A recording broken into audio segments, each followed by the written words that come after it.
Bonjour, je m'appelle Dr Lhlou Lamia, je suis ophtalmologiste médico-chirurgical à Rabat au Maroc. Et dans cette capsule, aujourd'hui, nous allons parler d'une maladie des yeux qui touche les jeunes et qui est le kératocone. Le kératocone est une déformation progressive et évolutive de la cornée. Voici l'image nette que l'on perçoit lorsque les rayons lumineux sont projetés à travers une cornée normale, une cornée sphérique, de la forme d'un ballon de football. Et voici l'image déformée et dédoublée que l'on perçoit lorsque les rayons lumineux sont projetés à travers une cornée déformée, qui prend peu à peu la forme d'un ballon de rugby. Voici une cornée kératoconique de profil, puis dans le regard vers le bas qui déforme la paupière inférieure. Là, bien sûr, il s'agit d'un kératocone très évolué, visible à l'œil nu. Mais aujourd'hui, nous avons les moyens de le diagnostiquer à des stades bien plus précoces et donc de le traiter de manière très efficace.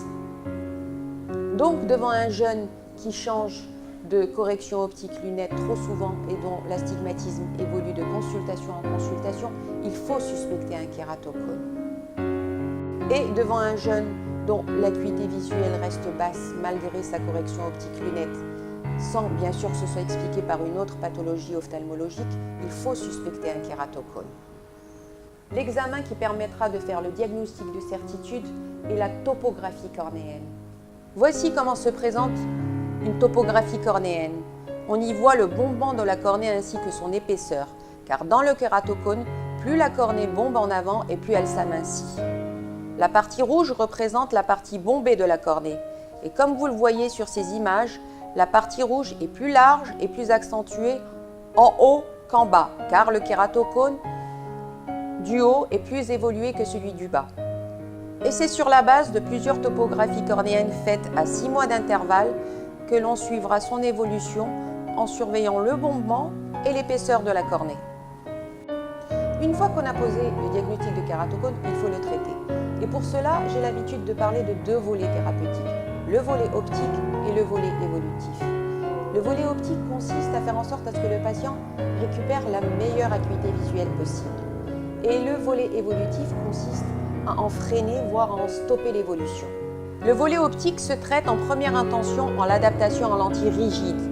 Et pour cela, nous avons plusieurs types de lentilles de contact à notre disposition. Les lentilles cornéennes et les lentilles sclérales.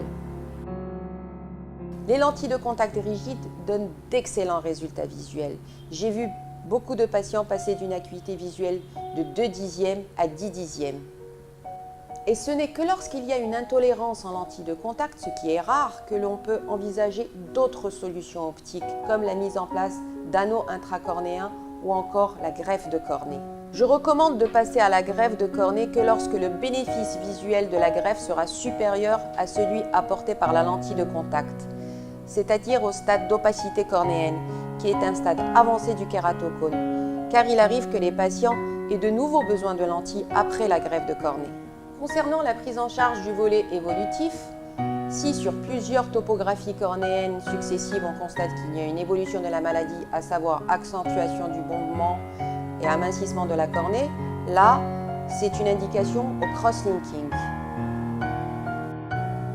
Le cross-linking est une intervention qui se fait au bloc opératoire sous anesthésie locale, qui consiste à durcir la cornée en créant une réaction photochimique entre une lumière bleue et un produit à base de vitamine B.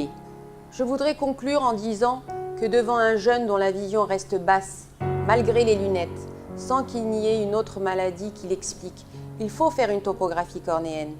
Et lorsqu'il s'agit d'un kératocone, il faut lui recommander de ne pas se frotter les yeux, il faut lui recommander une adaptation en lentille de contact et lui faire, si cela est indiqué bien sûr, un cross-linking pour en freiner l'évolution. Merci.